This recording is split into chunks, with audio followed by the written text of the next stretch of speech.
जिन्होंने ज़रा थोड़ी जी इज्जत मिल गई है, कोई अच्छी पोस्ट मिल गई है, कोई 4 टके मिल गए ने, या थोड़ी जी बल्ले बल्ले हो गई है, ऐसे लोगों की अक्सरीयत है कि वह अपनी औकात भी भुल गए ने ते उची बोलो अपना अंजाम भी। और फिर इन्होंने 4-5 चीज़ों तो 2-3 जड़ियाँ चीज़ां ने ना खास तौर पर दौलत और पोस्ट, ओहदा, रुतबा, ये नशे अंदर मैं देखा कि अक्सर लोगों को औकात याद नहीं रहिंदी, अंजाम याद नहीं रहिंदा। हालांकि मैं तुहानूं हदीस सुनाई है कि साड़ी जुत्ती का तस्मा साढ़े इन्ना नेड़े नहीं जिन्नी बंदे दी जन्नत ते जहन्नम उहदे नेड़े।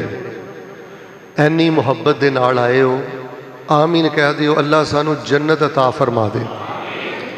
फिर आमीन कह दिओ अल्लाह पाक सानू जहन्नम की तत्ती लौ तो भी अल्लाह अपनी रहमत नाल महफूज फरमा लो।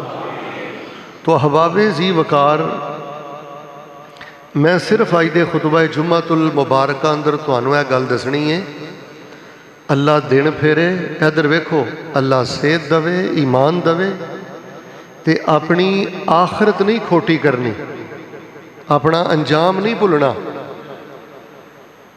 दौलत के नशे अंदर, ओहदे के नशे अंदर, हालां जिहड़ा है फिरौन सी ना, यह बड़ा समझदार सी, बड़ा दना सी, लेकिन ओहदा इन्ना बुलंद सी कि औकात भी भुल गया तो उची बोलो अंजाम भी। उन्हें हज़रत मूसा अलैहिस्सलातु वस्सलाम नाल बड़े मजाक किए। और एक दफ़ा वो कुरान पाक च मैं पढ़ रहा सा, हमान नूं कहण लगा यार महल बना ना, मैं उत्ते चढ़ के वेखां तो सही मूसा दा रब कित्थे रहिंदा है। ये तो मैनू पक है कि नऊज़ बिल्ला मूसा झूठ बोलता है, लेकिन महल बना हाँ मैं जरा उत्ते झाती तो मार के आवां, इहदा रब कित्थे वसदा है। वो फिर अल्लाह पाक ने उस मर्दे मोमन का पूरा खिताब, पूरी तकरीर कुरान पाक अंदर नकल फरमाई है। उहदे च उन्हें खिताब करदे एक जुमला बोलिया, या कौमे इन्नमा हाज़िहिल हयातु दुनिया मता व इन्नल आखिरता हिया दारुल करार।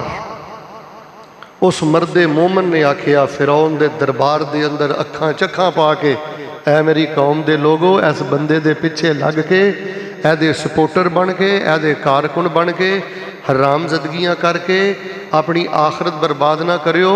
दुनिया की जिंदगी बड़ा आरजी फायदा है और बड़ा मामूली फायदा है। यह जिहड़ा लफज है ना मता, इसका सादा तर्जुमा इस माहौल च हो सकता है जिमें तुसीं इस दुनिया च थोड़ा जिहा टिशू पेपर यूज़ करके सुट देंदे हो ना, अल्लाह पाक फरमाते ने इंज ही समझो जिमें आखरत के मुकाबले अंदर दुनिया एक यूज़ और इस्तेमाल होया टिशू पेपर है। व इन्नल आखिरत हिया दारुल करार, और उन्हें आख्या असल जड़ी रहन की जगह है ना, ठाठ बाट वाली जगह, वो आखरत है।